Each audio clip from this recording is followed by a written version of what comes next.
श्री शिवाय नमस्तोभ्यं।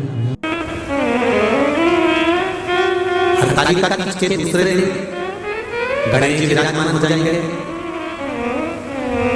गणेश जी को जब विराजमान करो तो एक बात का स्मरण जरूर रखना कि गणेश जी विदा हो आपके घर से, पर रिद्धि सिद्धि आपके घर से विदा नहीं होना चाहिए।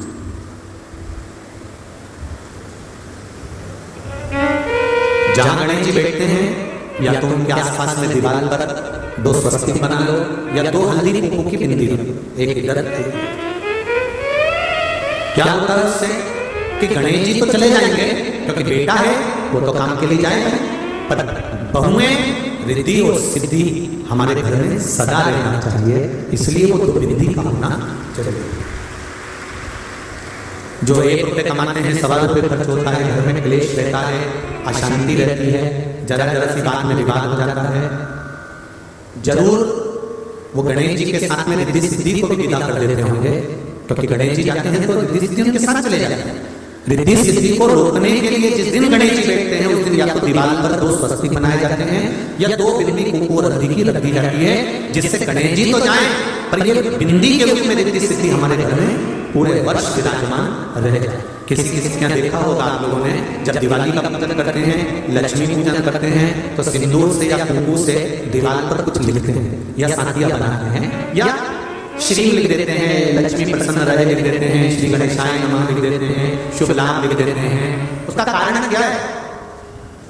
दुनिया के लोग हंसते हैं कि बताओ दीवार पर सिंदूर से लिख दिया, दीवार पर सिंदूर से पोत दिया, क्यों, इसलिए क्या कारण है उसका कारण क्या होता है? उसका केवल एक कारण होता है कि जिस दिन हम लक्ष्मी जी का पूजन पूरा उठा देंगे, 4-5 दिन के पूजन करने के बाद लक्ष्मी जी को उठाकर हम कहीं रख देंगे, या आने वाले समय में लक्ष्मी को हमने कहीं उनका निर्माण वगैरह फूल पत्ती सब विसर्जन में रख देगी, पर लक्ष्मी का विसर्जन ना हो जाए, वो लक्ष्मी हमारे यहाँ सदा विराजमान रहे। इसलिए जिस दिन पूजन करते हैं तो सिंदूर या कुंकू से लक्ष्मी के पूजन वाले दिन भी हम साथिया बना लेते हैं, जिससे माँ हमारे घर में पूरे वर्ष बनी रहे।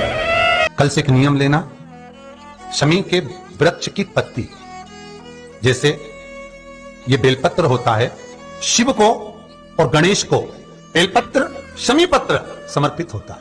आपको कथा में वर्णन किया था 33 कोटि देवताओं को भले बेलपत्र नहीं चढ़ेगा, पर 33 कोटि देवताओं को शमी पत्र चढ़ता है, और उसमें एक गणेश जी महाराज और एक बाबा भोलेनाथ, इन दोनों को शमी समर्पित होता है, शमी पत्र समर्पित होता है। महाराज कथा में पहले भी वर्णन किया, आज फिर आपको। ये शिवलिंग है, समझ लेना बहुत अच्छे से, जो आपको करना है रिद्धि सिद्धि पाने के लिए, संपदा को बढ़ाने के लिए। ये शिवलिंग है, ठीक है। ये गोल जलाधारी है, ये चरण से जल नीचे गिरता है। शंकर जी का पूरा परिवार शिवलिंग के आसपास में है। शंकर जी की 5 लड़कियां जो ऊपर से जल नीचे गिरा रही हैं, जया, विषहरा, शामरीबारी, दोतली और देव, ये शंकर जी की 5 लड़कियां, जिनका नाम लेकर सोने से रात्रि में नींद अच्छी आती है। एक एक बूंद जो ऊपर से गिरा रही हैं, ये शिव की 5 बेटी। जहां से जल नीचे गिरता है, शिवलिंग का जो जल नीचे जाता है, उसके राइट भाग में गणेश जी का स्थान, लेफ्ट भाग में कार्तिकेय का स्थान, बीच में शंकर जी की सबसे छोटी लड़की अशोक सुंदरी का स्थान। शिव महापुराण की कथा कहती है और गणेश चरित्र अपन श्रवण कर रहे हैं, और कल से चतुर्थी लग रही है।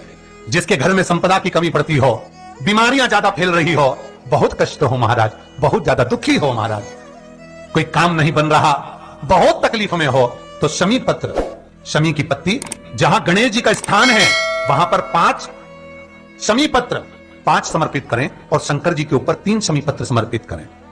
बहुत ध्यान देना, 5 शमी पत्र जहां गणेश जी का स्थान है शिवलिंग में, वहां समर्पित करें। 3 शमी पत्र शिवलिंग के ऊपर समर्पित करें। एक शमी पत्र शंकर जी की चौखट पर लेफ्ट भाग में, जाते समय आपका उल्टा हाथ, जब मंदिर से निकलो तो उल्टे हाथ पर लेफ्ट भाग में शंकर जी की चौखट पर समर्पित करें एक शमी पत्र। और महाराज टीका दिया, जहां लेफ्ट भाग में आपने शमी पत्र रखा है, मंदिर में ना दिया लगाकर बाहर की ओर जहां शमी पत्र रखा है उसके ठीक साइड में एक घी का दिया लगा दीजिए। केवल गणेश चतुर्थी से लेकर अनंत चतुर्दशी तक गणेश पुराण कहती है, भगवान गणेश जी का मोर ध्वज का, मयूर ध्वज गणेश का नाम लेकर जो ये दीप शमी पत्र चढ़ा देता है, उसके घर से कभी रिद्धि सिद्धि नहीं जाती, देखो प्रतिष्ठा नहीं जाती। कर देखना, अगले साल तक आपका व्यापार कितना चलता है हमको बताना जरूर। करके देखो एक बार। गणेश पुराण का, शिव महापुराण का यह प्रसंग करिए, जीवन में उतारिए। चतुर्थी से लेकर अनंत चतुर्दशी तक गणेश जी का मूल स्थान। आपको गणेश जी की मूर्ति पे चढ़ाने का नहीं बोल रहा है। क्यों नहीं बोल रहा है? क्योंकि गणेश जी की आप प्रतिष्ठा करोगे तो वो टेम्परेरी है, 10 दिन के लिए कर दिया, फिर वापस विसर्जन कर दिया। पर जहां शंकर मंदिर में बैठ गए, शिवलिंग स्थापित हो गया, वहां ना जाने कितने समय से शंकर की आराधना हो रही है, वहां गणेश जी सदा विराजमान है, सदा आराधना। और देखो, ये 10 दिन में अगर आपने शमी पत्र बिल्कुल मन से समर्पित करा है ना, तो मेरा विश्वास कहता है, शिव महापुराण का, मेरे बाबा विश्वनाथ की कृपा कहती है, मेरा मन कहता है, 10 दिन के अंदर आप शमी चढ़ाएंगे ना तो कुछ ना कुछ अच्छी खबर जरूर मिलेगी, ये पक्का। पर हमें बताना जरूर, व्हाट्सएप पर हो, मैसेज जरूर करना कि क्या फायदा हुआ आपको 10 दिन के अंदर, बोलना जरूर। कर देखिए शिव स्मरण, भगवान गणेश जी। तीसरा क्रम, गणेश जी की मूर्ति जब लेकर आओ तो गले में जनेऊ के रूप में या कमर पर सर्प जरूर होना चाहिए। गणेश जी की मूर्ति में जनेऊ के रूप में सांप हो या कमर पर बंधा हुआ सांप हो, वो गणेश जी संपदा देने में पीछे हटते ही नहीं। गणेश जी की मूर्ति में कंधे पे जनेऊ के रूप में सांप हो या पेट पर, कमर पर सांप बंधा हो, तो संपदा देने में कमी नहीं रखी, अपार संपदा। शिव पुराण कहती है, चाहे सोमवार करो, मंगलवार करो, बुधवार करो, एकादशी करो, प्रदोष करो, तुम्हारी मर्जी पड़े जो व्रत करो, पर तुम्हारे चेहरे पर उस व्रत में प्रसन्नता होना चाहिए। अगर चेहरे पर प्रसन्नता नहीं है, भगवान उस व्रत को स्वीकार नहीं करता। आज हरतालिका तीज है, कल चतुर्थी है, पंचमी है, आप जो भी व्रत करो, आपके चेहरे पर एक प्रसन्नता का भाव होना चाहिए कि मैं आनंद से भगवान को रिझाने के लिए ये व्रत कर रही, भगवान को पाने के लिए होना चाहिए भाई। अगर गणेश जी महाराज आपके घर में आ रहे हैं, भगवान कृष्ण आपके घर में आ रहे हैं, भगवान राम आपके घर में आ रहे हैं, सदगुरु आपके दरवाजे पर पधार रहे हैं, भगवान गणेश जी महाराज आपके यहाँ प्रवेश कर रहे हैं, तो दरवाजे के दोनों कोने पर, दोनों दीवार के साइड में 2 स्वस्तिक बनना चाहिए, एक हल्दी का, एक कुंकू का। और स्वस्तिक बनाकर जब गणेश जी प्रवेश करें आपके घर के अंदर, तब 2 घी के दिए दोनों ओर जलना चाहिए, रिद्धि सिद्धि के लिए। तब प्रवेश मेरे गणेश जी महाराज, सीधा चरण अंदर रखकर प्रवेश करिए और गणेश जी की स्थापना करिए। और स्थापना के समय पर 2 बिंदी, जहां गणेश जी बैठे साइड में कोई दीवार हो तो एक हल्दी की, एक कुंकू की बिंदी जरूर लगाएं। क्यों? जब आखिरी दिन हम अनंत चतुर्दशी के दिन गणेश जी को जब विदा करें, तो ये रिद्धि और ये सिद्धि, ये कुंकू और हल्दी की बिंदी नहीं, ये रिद्धि और सिद्धि है। बहुएं हमारे घर में रह जाए, भले बेटा काम पर चले जाए।